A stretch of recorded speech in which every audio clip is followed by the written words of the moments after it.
Good morning. I will start my morning spiritual practice and I invite you to join me. We'll first take a yoga class, and today we'll take the Restart 4 class by Yoga with Adrienne. I forget what this one is. I think it's, let me see what it was. I forget the name. A center. Yes, I remember. So that's the center class. And we're here restarting. And what else do I need to tell you? The link for the class is, of course, pinned in the comments and also in the description, in the video description. And what you do is that you put me on one screen, and then you put Adrienne's video in another screen, and then I'll count us down. I'll say, ready, set, go. And when I say go, we both click together, and then we're synchronized. After the yoga class, I'm going to go straight into meditation. So I'm not going to come back here and talk to you. I'm going to take that mindset that yoga gives us, centering, which is very appropriate with today's class. And I'll take that centering energy and I'll just go straight into meditation. And I invite you to do the same. The meditation session can last a while. So depending on the day and how I feel, it can go maybe an hour, sometimes even more. And so you don't need to concern yourself with the time. You just have to listen for a bell. So at some point, I'm going to ring a bell to let you know that the session is ending. And if you, by any chance, would not like to meditate this long, which I recognize it can be a lot, then perhaps you might want to meditate sometime and then use the rest of that time to do some other activities that are also centering. So things like you could journal, or you could prepare for the day and things like that. So I wish you would focus on yourself on this time.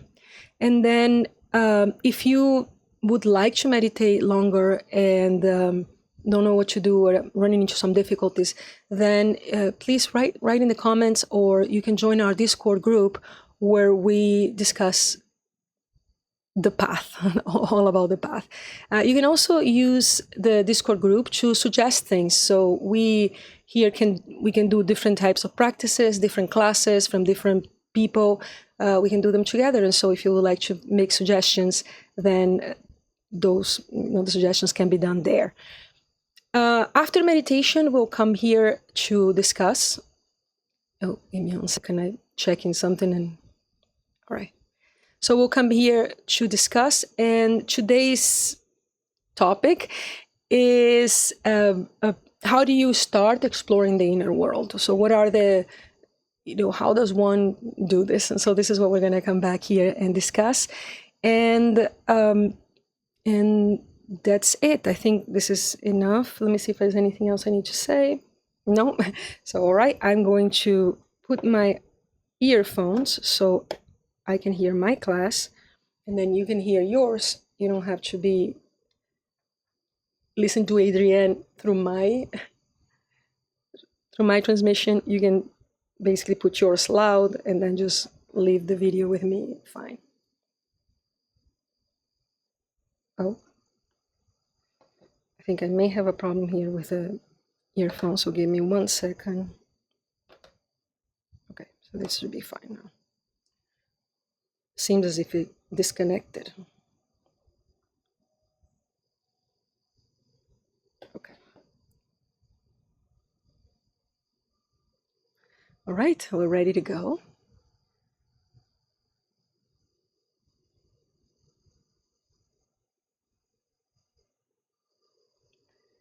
And ready, set. Let me just take out things from the screen there. Ready, set, go. Oh, sorry. We're going to have to go back because clearly my earphones were not connected. So give me 1 second. Oh yeah, I know why. Somehow this had the Bluetooth off. So earbuds. Good. Now we're going to go. Where was I? Back to the beginning. Ready, set, go.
Hey everybody, I am going to take a very quick break to use the restroom and then I'll be right back.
Oof, there's like a light on me. I hope this is, let me see.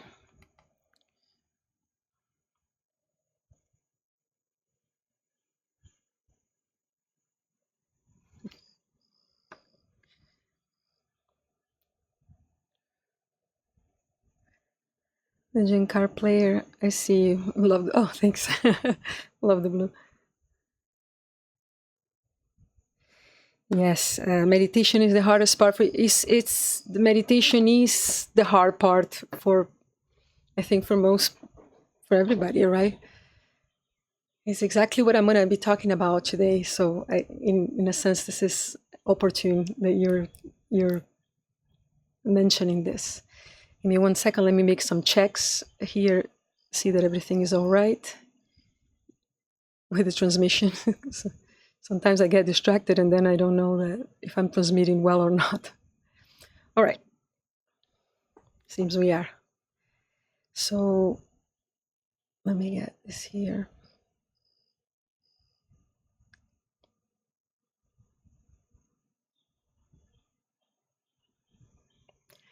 Okay.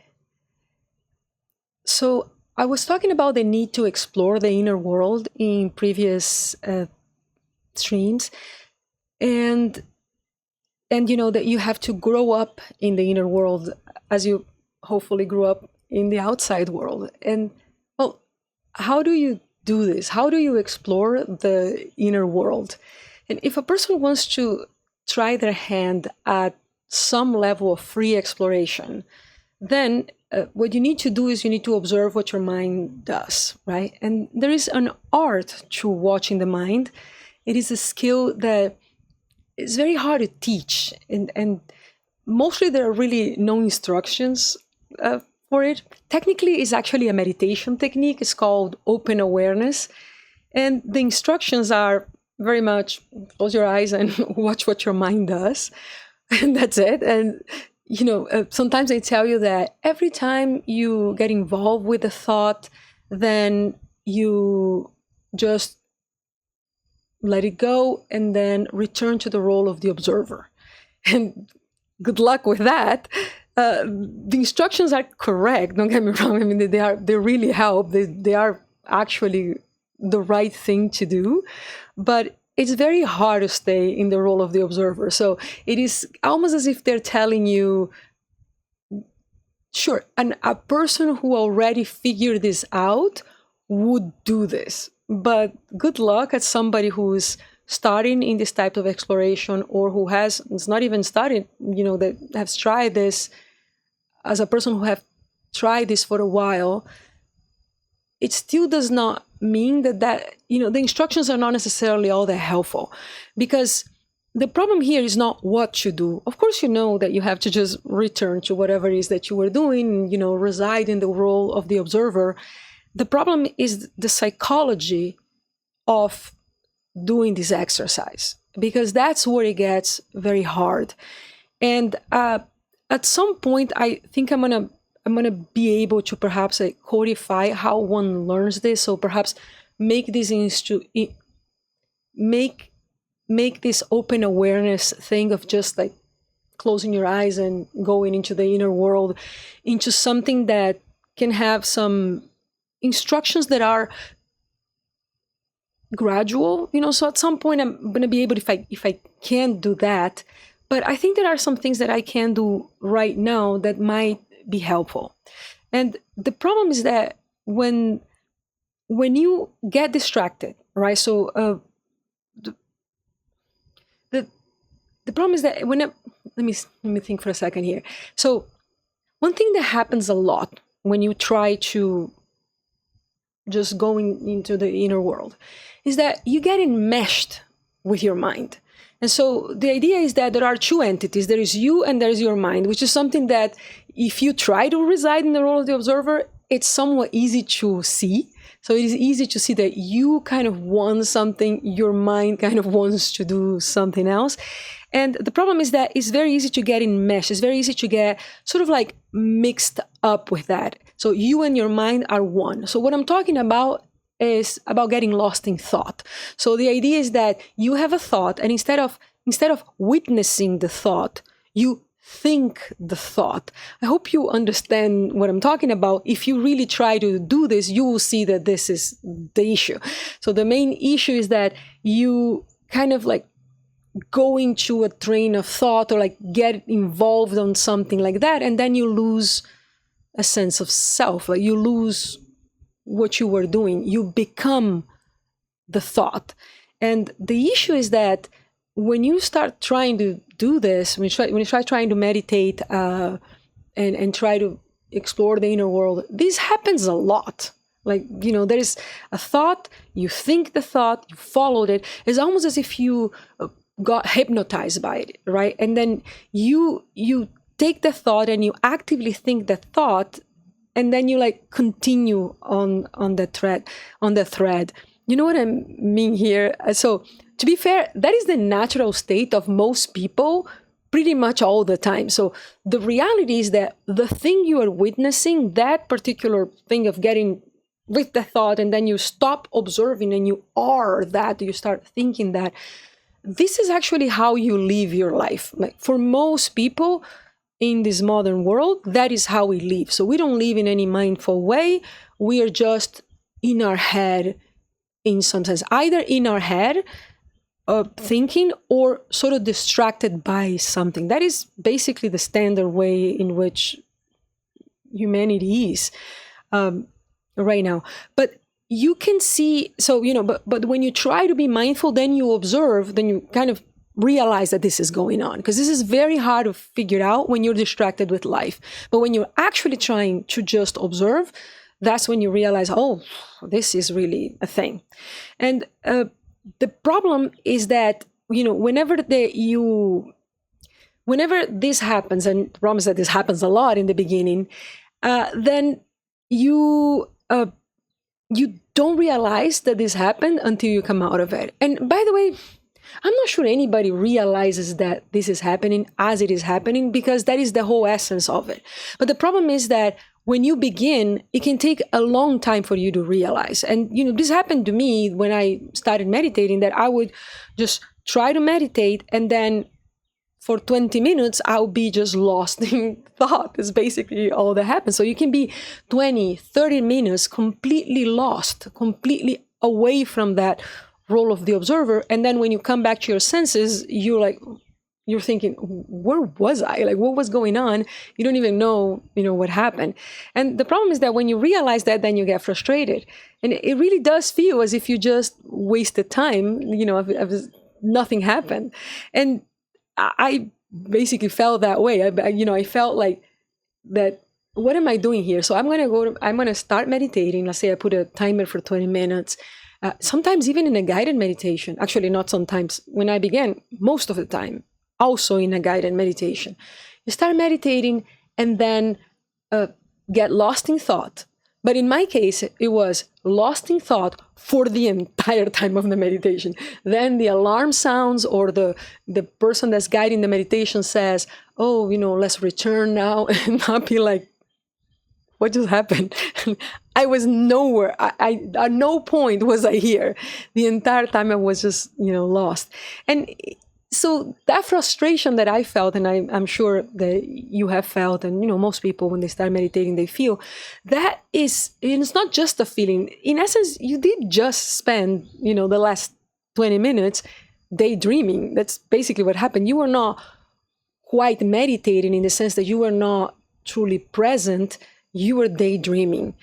And in my case, that I basically just quit several times. So several times I tried to meditate because I heard it was, good for me and so many advantages and so on.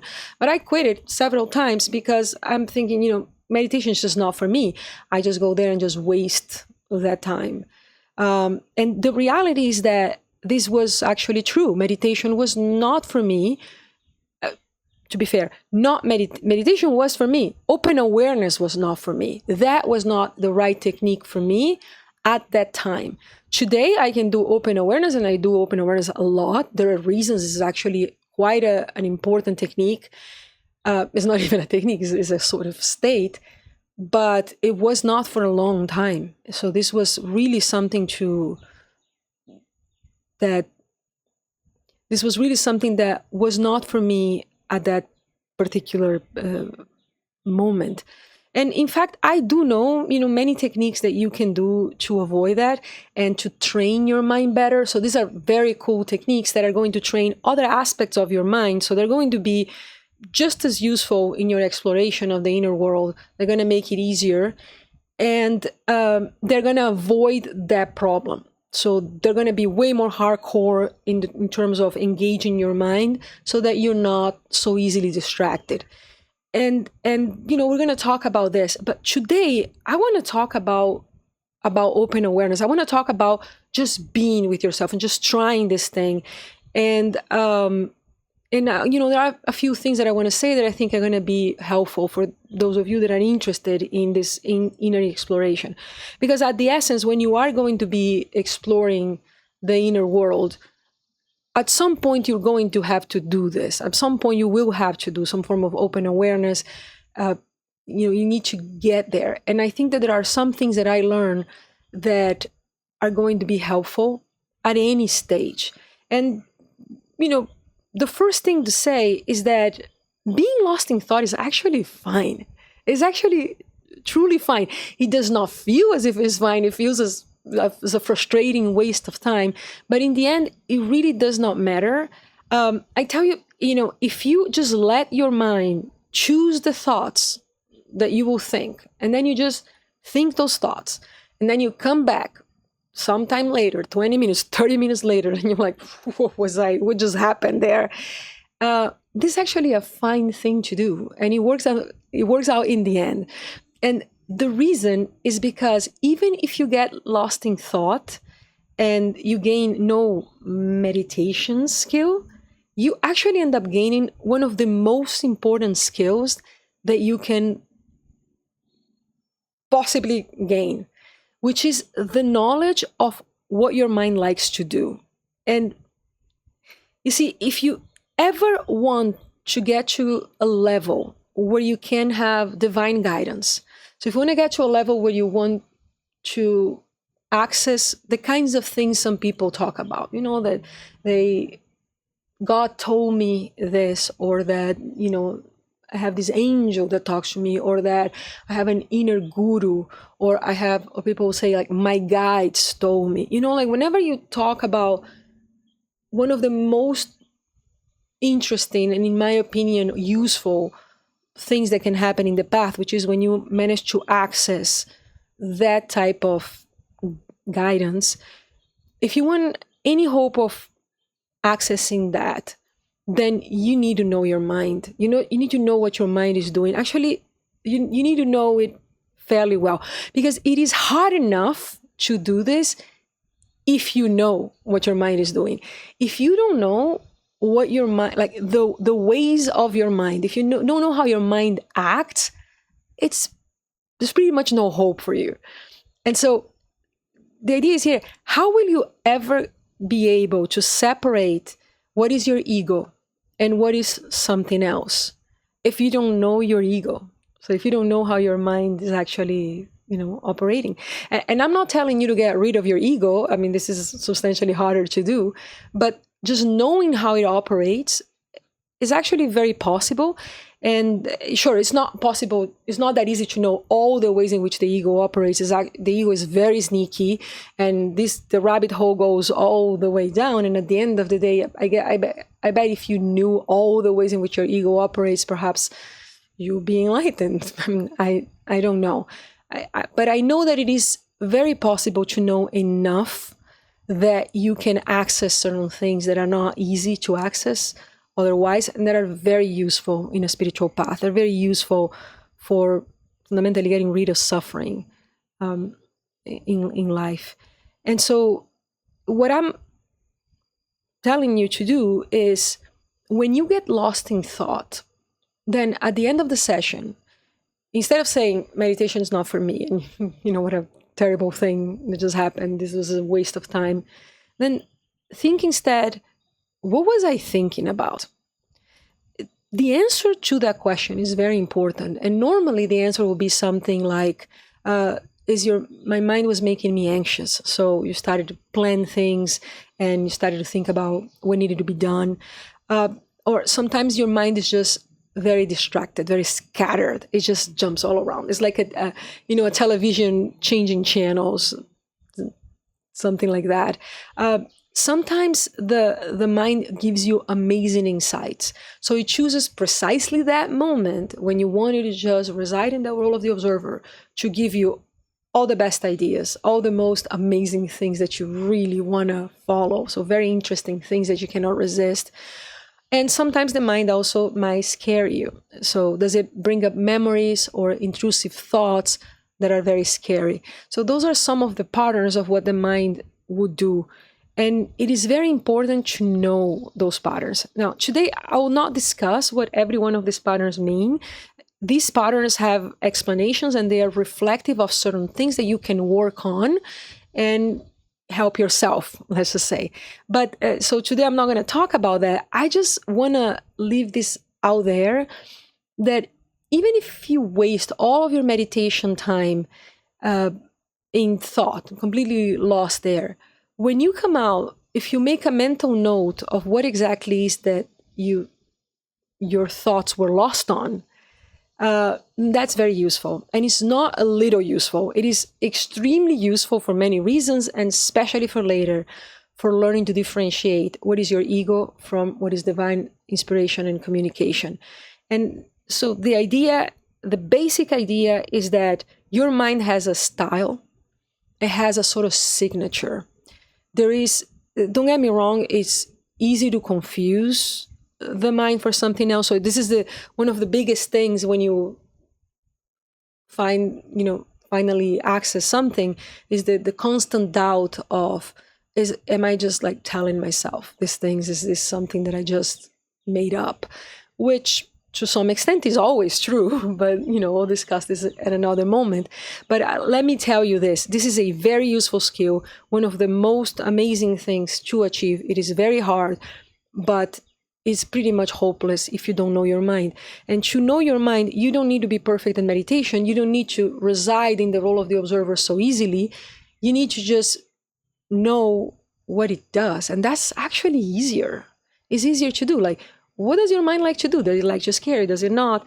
And then, hopefully as it goes on, you also can figure out what is the register of it. Because there is actually a way that the thoughts of your ego feel. There's actually a sense that is you can catch. There is a sort of flow of the divine, right? So there's a flow of something, and then there is the mark of the ego that tends to be, it's not as easy as that. So I'm making it sound as if it's always so clear, but it can be very clear, because there is a tinge of effort. There's something there that I want to be able to codify at some point and tell you. But the point is, for yourself, the more you try to just be on this state, fail at it, technically, and then come back and say, hey, what was my mind doing? The more you notice the style of the mind, which is very useful, as I'm saying. So that's the motivation. But of course, even knowing this, even having that motivation, is still hard, right? So the second thing I wanted to tell you is that, yeah, sure, watching your mind is very difficult, but there are some things I can say that perhaps may make it easier. So I'm here giving you some motivation to attempt this, even if it feels like a waste of time, but it'll still be easy even if you know this. And so there are some things that I can say that I hope are going to spare you some difficulty, because these are things I did not know back when I was failing at this, or back when I was thinking that meditation just wasn't for me. And these ideas that I will talk about are exactly behind the reason why today this is so easy and fun. Okay, so let me just give a quick check here, because I am now, used to, I had some connectivity problems, and so I don't want to run into this problem without being knowing. Okay, so let me see here, come back. All right. So what I want to do is kind of spare you some frustration. So I meditated a lot using other techniques before I could do open awareness. So fundamentally what I had to do, and it might just be the case for you, I just went away into other techniques, which we're going to discuss in this channel. And I sort of like educated my mind, trained my mind in a way that by the time I came back, the problem wasn't as serious. And these days, the problem is almost not serious at all. Like, it hardly ever happens that I am lost in thought. Most of the time, the entire time of meditation, I am not lost in thought. I may be thinking because there is a line that I am pursuing of something, but then it's a willful and focused thing, but it is not something that, I'm unaware, where was I, that kind of thing. And this happened in an indirect manner. So there were other techniques that helped me. And then by the time I came back to this, I discovered quite a lot that, guess what, this is easier now. And, and this is a fair way to do this. And I think you should, by all means, do the same. But one of the things I discovered when I was able to return is that there is a mindset that I had also achieved that made it all easier. Because there are days in which my mind is very scattered. So it's not so much that I might be lost in thought, but one thing that might happen, especially if I haven't been meditated for some time, the first days back, they're going to be with a lot of scatterness, a lot of a lot of that. So this still happens. And yet I have a different mindset than the one I used to have. And the reason why now I find this pleasurable, and I find open awareness pleasurable, even when it is a mess, even when this is happening, full lack of control, I still find it pleasurable and fun. And the reason is because of a certain calmness, a certain calmness and good humor. And so what I want to talk to you about is about good humor related to this. Because, you see, people tend to have an enmity with their mind. Like the mind is sort of like the enemy. And first of all, most of the time people have no idea what their mind is doing. It's just, most people are going through life, their mind is commanding everything they do. and they just think they are their mind. They're completely intertwined. I think the word is they're identified with their mind, right? So you basically just doing everything your mind tells you, believing everything it says, believing your emotions are all real, believing all this stuff. And, most people don't even notice that there is even a separation. But then, sometimes someone tells you, oh, observe your mind and have mindfulness. And then you try to do it, and then your mind hates it. So there is two entities. There is you, and then there is your mind. And the mind is your enemy, and you are the enemy of your mind. So the mind is pissed. It's pissed at you because of many reasons. And sometimes it's because it's bored. So it's bored and it's dopamine deprived. And so the mind wants something more entertaining. And then it will try to serve you options. It will distract you in some way or serve you something amazing so that it is just entertained. And then it's going to tell you, hey, look at this wonderful thing we need to think about. Think it. Let us have some fun here. And so your mind is resisting being present and mindful with and one with all. And so the mind is really not helpful. So the fact is that your mind is not really your friend when it comes to this activity. And we'll talk a lot more about this today. But I want to call your attention to the fact that you're also not your mind's friend. Because this activity, the activity of trying to be mindful, it's basically an activity of opposition between you and your mind. You are the enemy of your mind as well. Because when you are told to watch the mind, you want to do this, and then your mind does not cooperate, what is the normal attitude that you have? I know because I had that. It is an attitude of severe judgment. I judge my mind harshly. I'll be like, oh, come on. Look at this. It's completely out of control. It's just absurd. And, I will have these frustrated, harsh thoughts about the quality of my mind. And I judged it to have very low quality, right? So I want to call your attention to the fact that, sure, your mind does not cooperate. And we'll discuss this. But you're also the enemy of it. You're also not, your reaction is not a friendly reaction.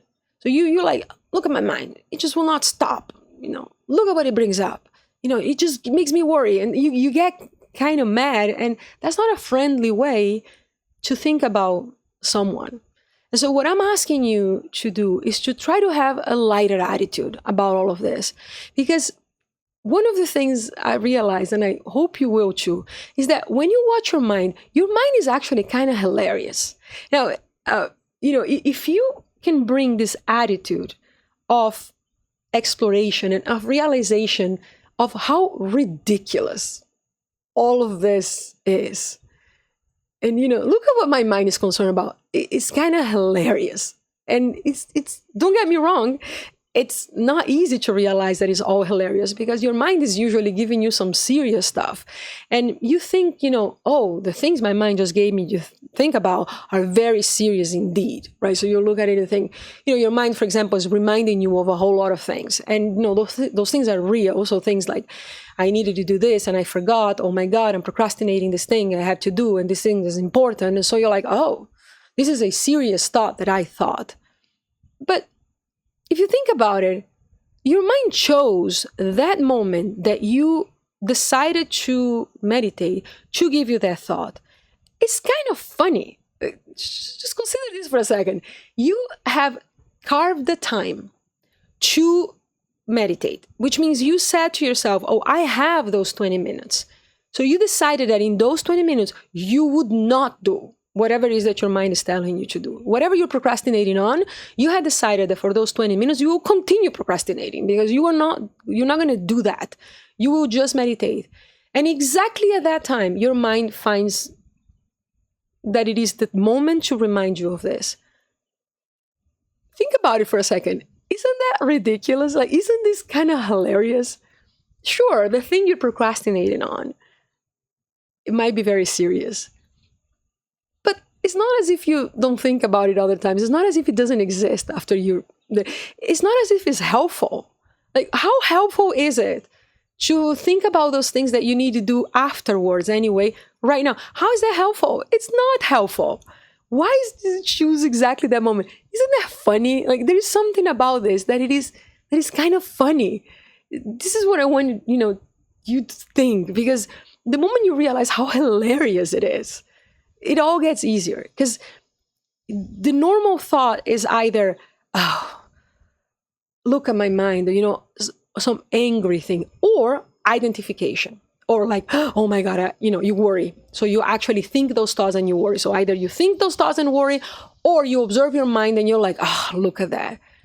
In reality, it's more like, what are you doing? Like, what is this thing you're just attempting right now? Because it's inopportune, it's completely useless. Why are you doing this? I think it's funny. And this is kind of like what I wanted to think about. Because, your mind is sort of playing a game with you. And it's a very inopportune game. And so, sure, and the mind is not helpful. Let's talk about that. So many traditions have a lot of sort of animosity towards the mind, right? So they'll say things like the mind is the enemy, or the mind must be eliminated. Right? A lot of the Asian traditions, most of the Asian traditions, would say something like, that the mind must be eliminated. The mind is the source of all suffering, and precisely it's the ego that's the source of all suffering. But in any case, you probably get my meaning. And they're not wrong. They're not wrong. And indeed, it seems as if the mind is intent in thwarting every effort that you make towards inner growth. And it is doing this indeed. It really is part of its job. We'll talk. So your mind is not engaged in your spiritual growth as you are, because the mind has a different objective. And we'll talk this in a second. I just want to conclude this thought, which is to say that, sure, the mind is not the enemy. The mind, they have this sort of vision of the mind as sort of the enemy. I want to kind of try to bring the idea of the mind as sort of an opponent that is kind of hilarious in a sense. Just bear with me and go with me on this, because I'm talking of things that are generally not codified, right? So the instruction ends at, pay attention to your mind, stay at it, good luck, it will work out. And it's true, it will work out, but good luck staying through, staying on it. And so let's think about, what is the role of the mind? So the role of the mind is to foster your survival in the physical world. Okay, let me repeat that. The role of your mind is to help you survive in the physical world. And so to be stable in a physical reality, you must be fed, you must be safe, you must be part of a community with a valuable standing so that you're, help to survive. So these are the kinds of things you need to survive in the real world. So when people talk about the mind, when they talk about the ego, they're concerned with things like, you develop certain patterns to help you survive. And to survive, you have, very basic things. Like, for example, you're sort of super attracted to sugar, right? Because that is one of the things that fosters survival, at least when we evolved. But also things that help you be better in a community. So things like, for example, things like greed, attachment, concern about what others think. So those kinds of things, which we take so negatively, but we have to understand. And at some point we'll discuss this here. They have functions. So it's not that these things exist for no reason. These things all help you maintain a certain standing in a group, which is very good for your survival. So these are all things that the mind has to do for you to survive, or at least had to do when we were evolving. But the mind is responsible for your survival in a much more fundamental level. And so let me think how to say this. So the mind's objective is to help you survive in the physical world. And so part of it is the things you think about. But there is a more fundamental level than just like physical survival in that sense. The mind exists to ground what is real and disavow what is the rest as non-real, and keep you stable within the reality you know, the physical reality. I know what I just said is completely nuts. If you have not thought about it, hopefully you had, and then this is going to be clear. But my point is this. When people think about your survival in the physical world, then people think of physical things, right? So we think of food, shelter, security, and community. So you think of things that are actually in the physical world. But a huge part of your survival in the physical world is the stability of the physical world itself. Now, one thing that I discuss in the channel, and there is a video called that your mind makes reality, or what is real, or something like that. There's a video there that talks about that.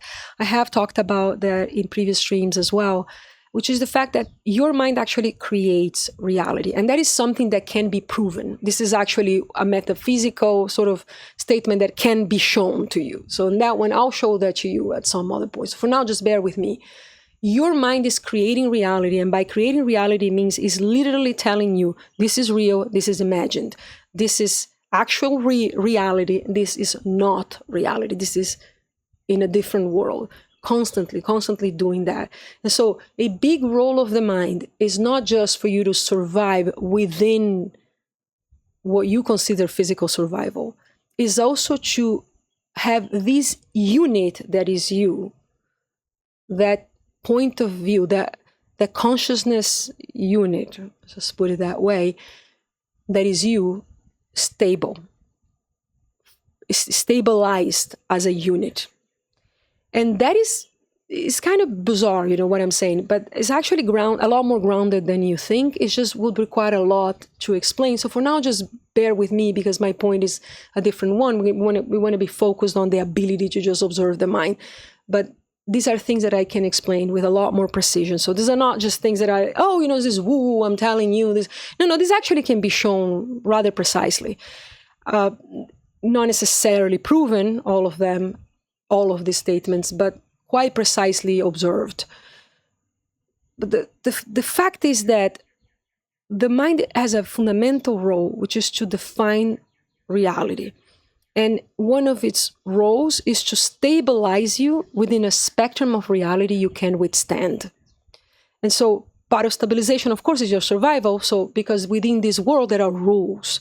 And so there are some rules to this game, and you need to be stable within these rules. So within these rules, we are animals, and these animals need to be fed, and these animals need to be away from violence, and these animals are community animals. And so within all these rules of this game, you need to satisfy those rules so that the concept of survival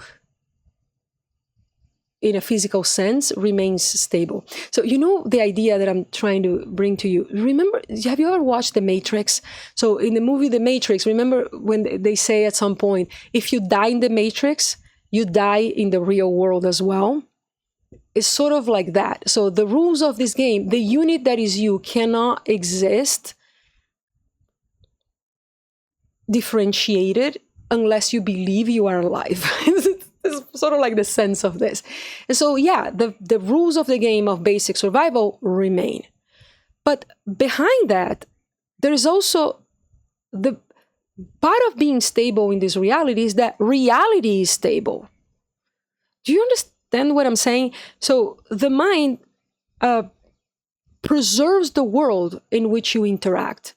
And so the more stable is the world, the more stable are the rules of engagement of this world. What is real and what is imagined, what can be done or what cannot be done, what can be changed or not changed, the more stable you are. And the moment you start playing with the nature of reality and trying to expand your realm of perception and trying to comprehend a new dimension and operate within a new expanded set of tools. And those things are not really in a sphere where you normally have access to. That's dangerous business.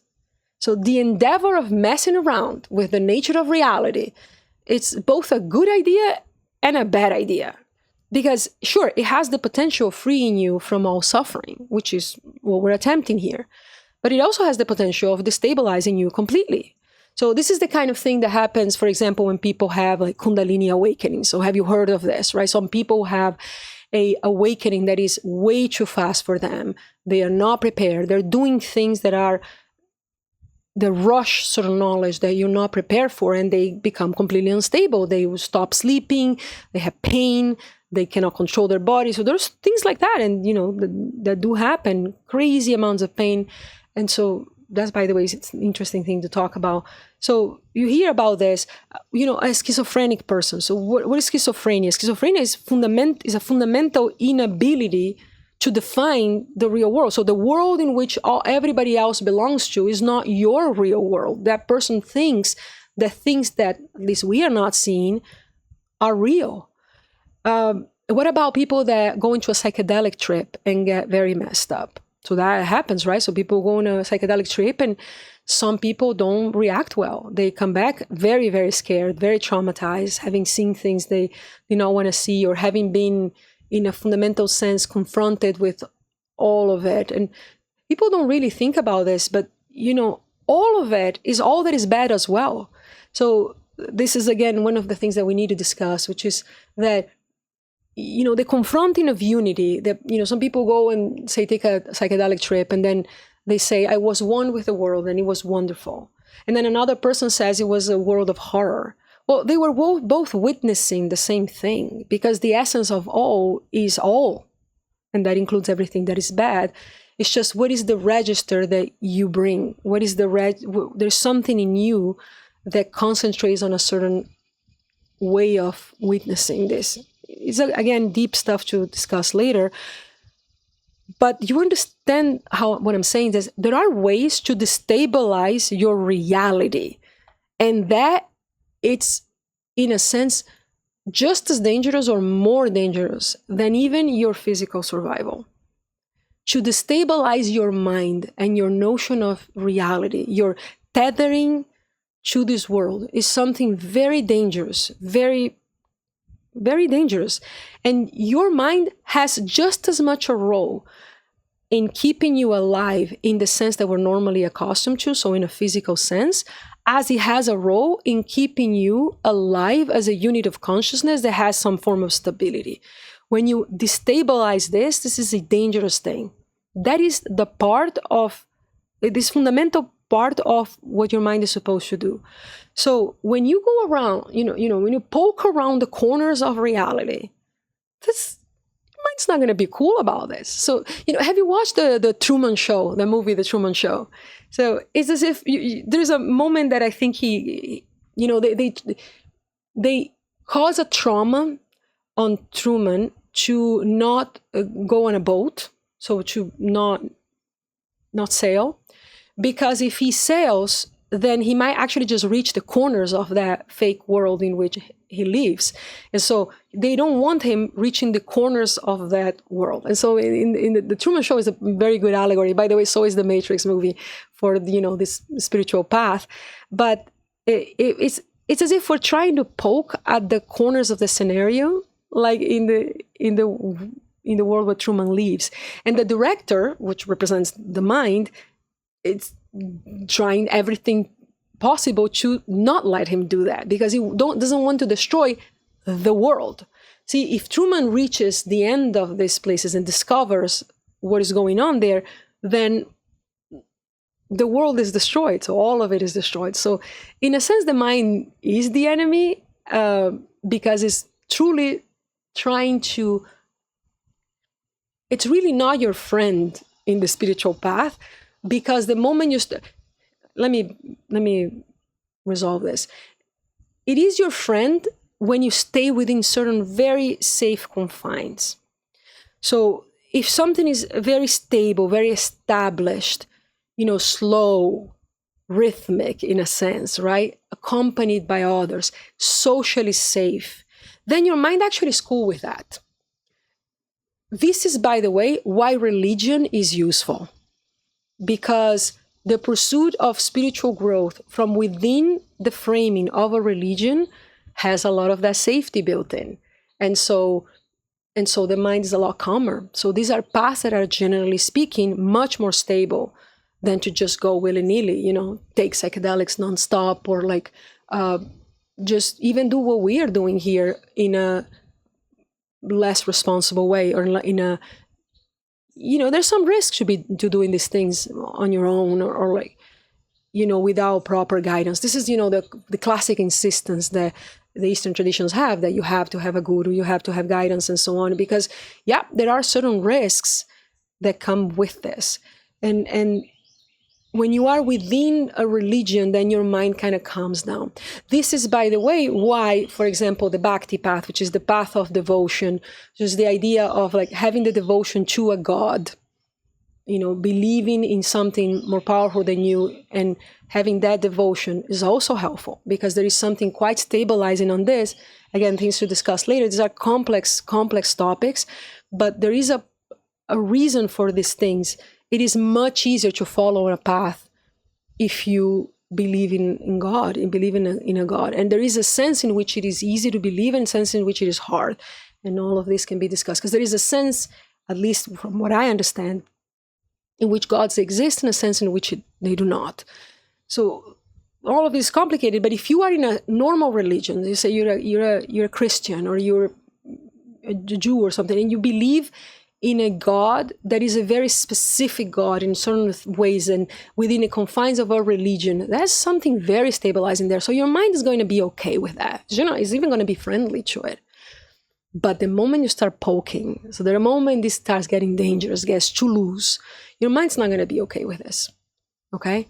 So sure, it's not your friend in that sense, but it doesn't have to be your enemy. Because the role of the mind is the role of the mind. So the more you understand the nature of the mind, the more you see that it cannot help it. It's basically definitional. The mind is that which has this role. That is what it is, precisely the ego, right? So the ego is that which has this particular function. It is what it's supposed to do. It just cannot help it.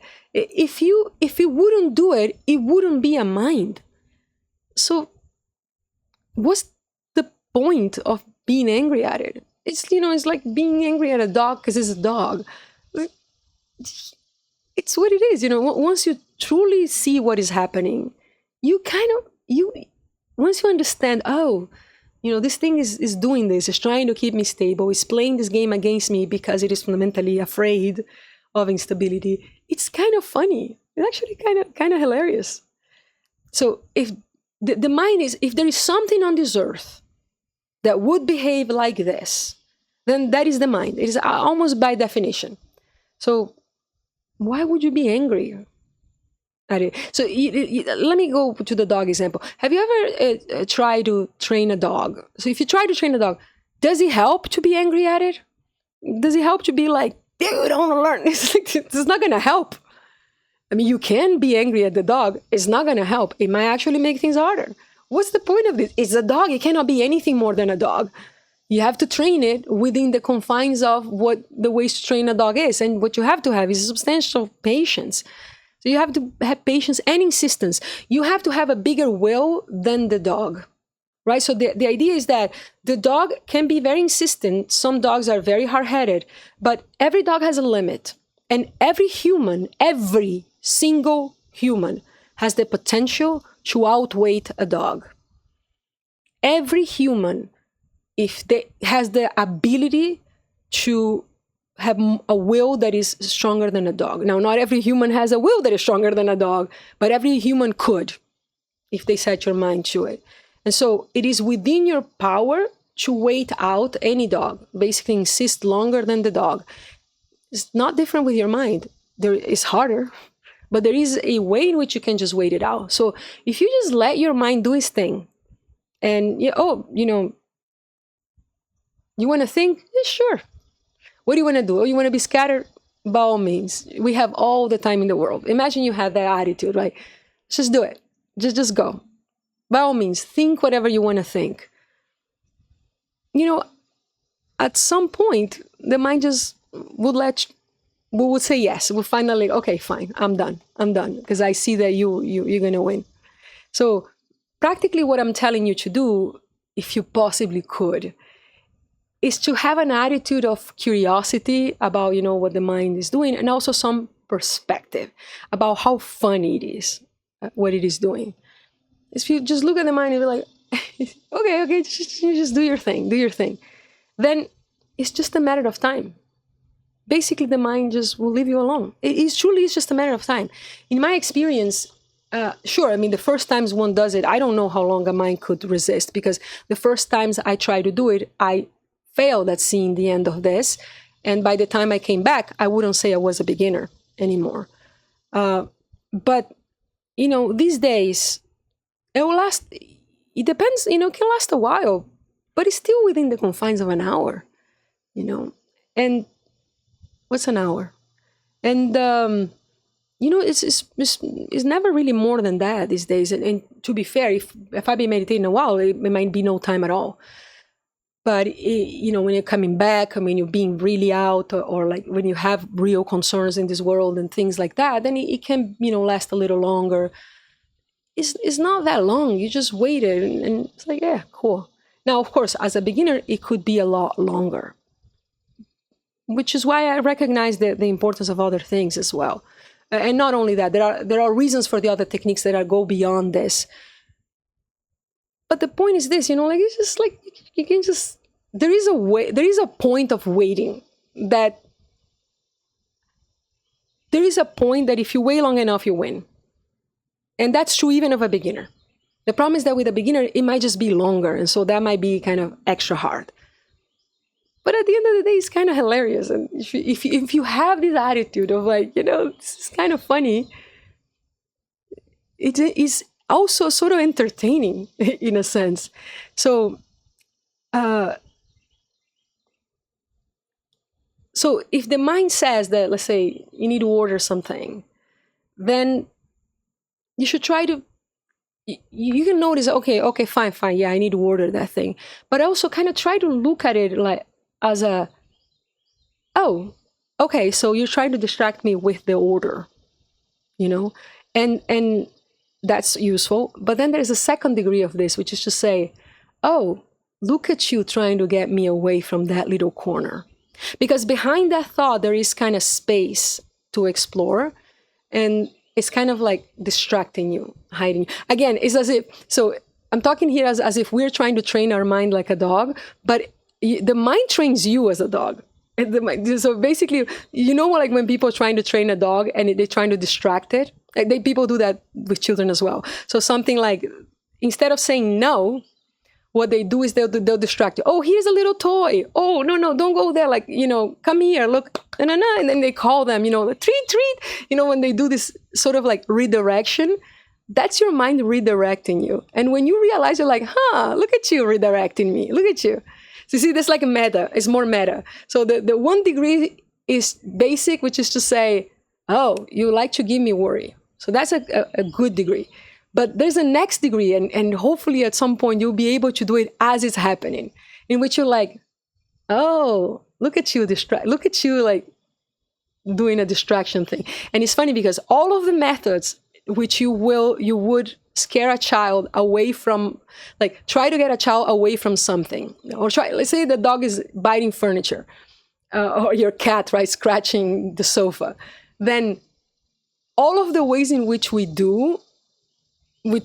attempt to stop that are the ways your mind does it. So it will do it with distraction, it will do it with some enticing thing, it will do it by fighting, like that would be the equivalent of giving you like scary thoughts. It will do the same thing. And when you start realizing, oh, look at you screaming at me, it's kind of funny. Imagine a child that was screaming at you, like trying to tell you, no, you stay here, you do this. As an adult, what would you do? Wouldn't you laugh? Wouldn't it be kind of funny? Like, what are you trying to tell me to do, man? You're 5 years old. Wouldn't you think that? It's kind of like what it is, really. You start looking at it like, what are you trying to do here? You're kind of hilarious. That's kind of what I want to, to see. Like, look at the tricks. And also, if you manage to have a little bit of love for it, because there is quite a lot that is lovable about it. How it's trying so hard to keep you within something that fundamentally we consider to be positive, which is surviving and being stable. Isn't this something that you would think positive? Look how hard it is trying. Sure, it's causing you trouble in the wake, right? It's causing you suffering. But at the essence, isn't this kind of like, it's trying something, it's trying something for you in a way. So if you can muster a little bit of love and you see for what it is, it's kind of ridiculous. And there is an exception, though, I have to say that there is an exception, which is that, and all of us will face that exception at some point, but some people face it substantially harder than others, which is that when the mind scares you. And I'm talking about trauma. So sometimes what your mind throws at you is very scary. So that would be the equivalent of somebody going to the dog and like beating the dog. You see, that's no longer funny. You see, I can, so it's the same thing, let's look at the opposite way. So we were thinking, okay, what if a 5-year-old is screaming at you to do something and you're like, that's funny, you're 5 years old. But what if the 5-year-old then hits you, or the 5-year-old comes and bites you, like does something really unacceptable? See what I mean? So there is a level that's no longer funny.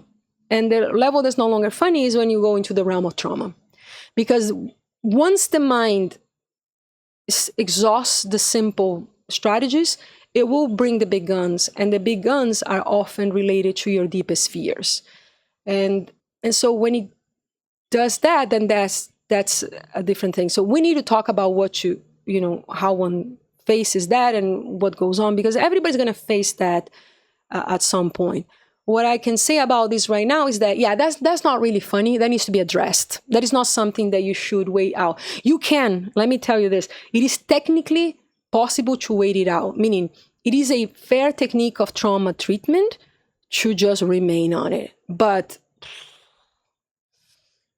tell me about something that has a risk of destabilization. So yes, it will work. Like in an Eastern tradition of like Zen, for example, they will just tell you to stay at it. But then again, you might be in a monastery surrounded by other people. It's a different, you're already a monk. So it's a different thing. To face it as a normal individual like that, I don't think it's a wise thing, because there are much better things to do, which is to just go and treat that. Because there are techniques to treat trauma that are going to be way more effective, way faster than just like waiting it out and observing it simply. Because that can be very hard and again, very destabilizing. So I'd say that if you face that, so if this happens, and it's, if it happens once, whatever, but if it keeps happening, if you see that that's a pattern, that's what your mind does a lot, then right now, for now, as we're talking, then you just stop and go do something that is less open. So probably, really, you should not try open awareness right now. Go do some journaling and realize that you do have some trauma that has to be treated. That's basically, go the path of trauma treatment. That will be my recommendation there.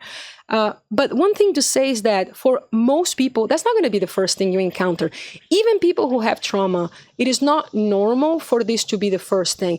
You can have severe trauma and still like be on the realm of distraction, anxiety, worry, and interesting thoughts for like a year before it starts resurfacing stuff. It's very common for that to happen. So the chances are this is not a risk at first. It eventually will be, because eventually you have enough space that your mind is like, oh no, And by the way, part of it might be your mind saying, oh no, come out of there.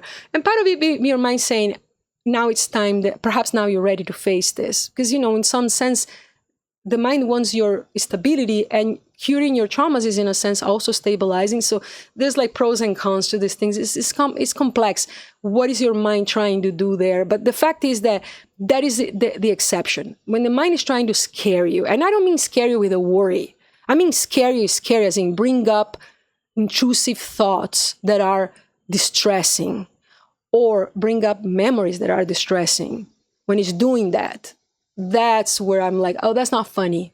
That's not funny. That's a different thing. You see what I mean? But overall, that's not what you're going to encounter. You know, I had very severe trauma, which is something I discovered through meditation. I'll tell you eventually, you know, in detail what this is. But it was a long time before I faced anything. And in fact, I don't think, you know, the mind would try to scare you, but it will. You know, it doesn't give you things that easily, those things that easy. So for most of us, it's not going to be a thing that we're going to be facing that quickly.